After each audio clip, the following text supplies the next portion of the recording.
भाई शाहीन को मिली है मैनचेस्टर यूनाइटेड की किट, और वो भी तोहफे में। अगर तुम्हें और जानना है तो चैनल को सबसे पहले लाइक करो, शेयर करो और सब्सक्राइब करो। तो अगर सब्सक्राइब कर दिया है अभी तक तो फिर हम चलते हैं अपनी मेन वीडियो की तरफ।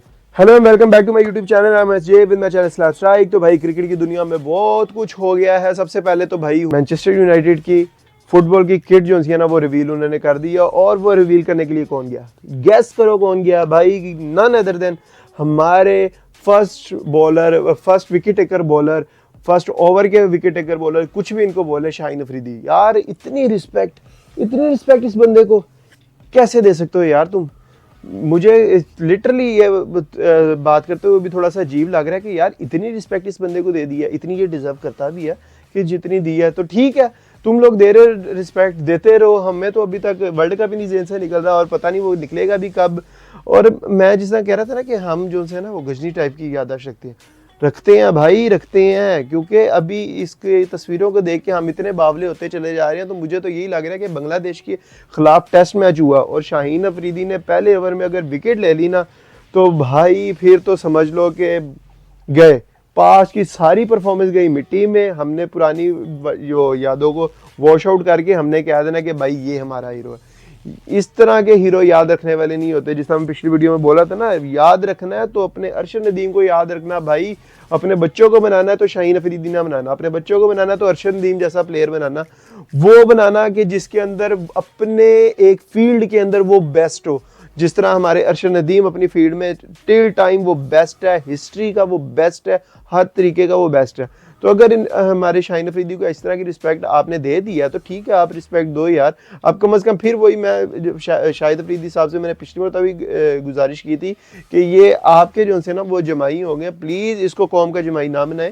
हम इनको रिस्पेक्ट तब देंगे जब आप परफॉर्म करेंगे। अगर आप परफॉर्म नहीं करेंगे हम आपको बैक करेंगे, लेकिन हम हमारी बैक के बावजूद आप परफॉर्म नहीं करेंगे तो फिर हम आपकी रिस्पेक्ट कैसे करेंगे भाई? गिव एंड टेक से ये चीज़ें चलती हैं, गिव एंड टेक से। आप हमें परफॉर्मेंस दें, हम आपको रिस्पेक्ट देंगे। आप हमें कुछ नहीं देते तो यार आप फीसें ले रहे हैं भाई, करोड़ों रुपया ले रहे हैं। आपकी फिटनेस के ऊपर ना पता नहीं कितने कितने करोड़ लग जाता है, कितनी दुनिया की आप लीग जाके खेलते हैं। उसके बाद आप कह रहे होते हैं कि यार हमारी जो सी कौम है ना ये साथ नहीं देती, भूल जाती है। भाई आप कोई ऐसी परफॉर्मेंस दें कि हम आपको कहें कि हम आपको याद रखेंगे। हमारे शुएब अख्तर हैं 100 माइल्स, कभी नहीं बुलाए जा सकते भाई। वसीम अकरम स्विंग का सुल्तान, कभी नहीं बुलाया जा सकता। इमरान खान उनका पास 92 का वर्ल्ड कप, हमारे यूनुस खान उनके पास 2007 का वर्ल्ड कप। तो भाई इस तरह के ही प्लेयर जो हैं वो याद रखे जाते हैं। अरशद नदीम 92.97 मीटर थ्रो, इस तरह के प्लेयर याद रखे जाते हैं। रिस्पेक्ट हमेशा कमानी पड़ती है, कभी थाली में डाल के आपको नहीं मिलती। कुछ आप करें, हम आपकी रिस्पेक्ट करेंगे। तो अगर अब इनको रिस्पेक्ट मैनचेस्टर यूनाइटेड ने दे दी है तो ठीक है। क्रिकेट में हमसे कुछ हो नहीं पा रहा था, फुटबॉल के लोग हमसे अपनी क्रिकेट की जो ये किट वो रिवील करवाई जा रही हैं। मुझे लगता था खाली हम पागल हैं, लेकिन नहीं, हमारे अलावा दुनिया में पागल और भी हैं। जिस तरह कहते हैं ना इसके आगे जहां और भी हैं, वैसे ही ना हमारे अलावा पागल और भी हैं दुनिया में। तो मिल गया इनको रिस्पेक्ट, हम क्या कर सकते हैं? कि छीन तो नहीं सकते, उन्होंने दे दिया रिस्पेक्ट तो देते रहे। तो खैर अगर हम इसके अलावा अगर बात करें क्रिकेट से रिलेटेड, तो भाई वेस्ट इंडीज़ और साउथ अफ्रीका की टेस्ट सीरीज ही हो रही है, और टेस्ट सीरीज में बॉल्स कम और बारिश ज़्यादा हो रही है। पता नहीं किस तरह की इनके बन रहे होते हैं स्केड्यूल, क्योंकि मैं पिछले वर्ल्ड कप को भी जब फॉलो कर रहा था, हमारा जो T20 को गुजरा उसके अंदर भी यही सीन था कि बारिश आ रही है, बारिश जा रही है। वो फील्ड पे लेके कवर भागते थे, फिर उतार देते थे, फिर उसके बाद टीम्स हो जाती थी।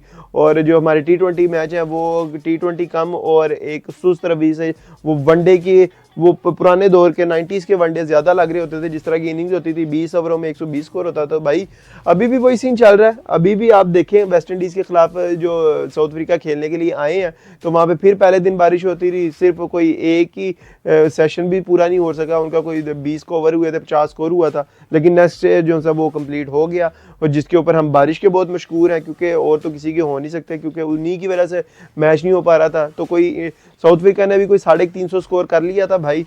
तो 350 स्कोर में अगर हम बात करें कि बैटिंग की, तो वो तो बबूमा की थी भाई। बबूमा को अगर आपने T20 से बाहर किया ना भाई, आप उसको ना क्रिकेट से राइट ऑफ नहीं कर सकते भाई। वो वापस आया और वापस आके उसने परफॉर्म किया, और उसने मुंह पे इनके जूता मारा है कि तुमने मुझे बाहर किया था ना, ये लो फिर ये मेरी परफॉर्मेंस पकड़ो। वो अलग बात है। इनकी परफॉर्मेंस, मेरी प्रेडिक्शन है कि ये रहेगा चली जाएगी, क्योंकि फिर बारिश ने आ जाना है। और बारिश फिर आ जाएगी और जितना भी मैच होगा मोस्ट प्रोबेबली मुझे जहाँ तक लगता है ये मैच कोई मैक्सिमम भी अगर 3 दिनों का भी हो गया ना बड़ी बात होगी, क्योंकि उधर थ्रू आउट बारिश की प्रेडिक्शन है और क्योंकि मानसून का टाइम चल रहा है तो कब आ जाती है बारिश कब चली जाती है ये वही उसी तरह है जिस तरह हमारे यहाँ पे 2008 से लेके 2013 तक हम लाइट का इंतजार कर रहे होते थे कि लाइट अचानक आ जाती थी और अचानक चली जाती थी। तो वहाँ पे मानसून ऐसा ही है, बारिश अचानक आ जाती है और अचानक चली जाती है, आधे ग्राउंड में बारिश हो रही होती है और आधे में नहीं हो रही होती। तो अगर इनके अलावा बुबुमा के अलावा बात करें तो भाई इनके जो नए प्लेयर हैं जॉर्जी उन्होंने 76 स्कोर किया। तो भाई ये भी इसी तरह के साउथ अफ्रीका ने जब अगर अपनी क्रिकेट को बेहतर करना ना ऐसे नए नए लड़कियों के लेके आएगा। हाँ मुझे थोड़ी सी जो अजीब चीज़ लगी है ना वो मुझे स्टब्स लगे हैं यार। स्टब्स जो है ना T20 के प्लेयर हैं, अगर उनको आप इस तरह टेस्ट में खिला रहे हो तो वही हैरी ब्रूक वाली सीन है कि बेसबॉल की तरफ आई थिंक साउथ अफ्रीका भी जाने की कोशिश कर रहा है, क्योंकि हैरी ब्रूक को इंग्लैंड ने अपनी टीम में डाला हुआ है। इंग्लैंड के अंदर वो फिर जिस तरह की परफॉर्मेंस आगे देते हैं वो भी वनडे की टाइप की खेल रहे होते हैं, T20 टाइप की इनिंग्स खेल रहे होते हैं। तो इसी तरह इन्होंने भी स्टब्स को डाला। आई थिंक ये भी कुछ इस तरह का एक्सपेक्ट कर रहे थे कि वो भी इस तरह करेंगे। और ठीक है अगर साउथ अफ्रीका ने 350 स्कोर किया तो लेकिन इस 350 के अगेंस्ट जब वेस्ट इंडीज़ अब उतरा तो वेस्ट इंडीज़ के भी कोई 50 स्कोर था और उनका एक आउट हो चुका हुआ था। तो मुझे नहीं लगता भाई इस मैच का कोई फैसला होगा, वही बारिश की वजह से बारिश आएगी और चली जाएगी। तो फिर भी हम देखते हैं कि उनका क्या बनता है क्या नहीं बनता। तो मेरी तो प्रेडिक्शन यही है ड्रॉ। तो आज के लिए इतना ही। अगर अभी तक मेरे साथ जुड़े हुए तो चैनल को लाइक कर दो, शेयर कर दो, सब्सक्राइब कर दो।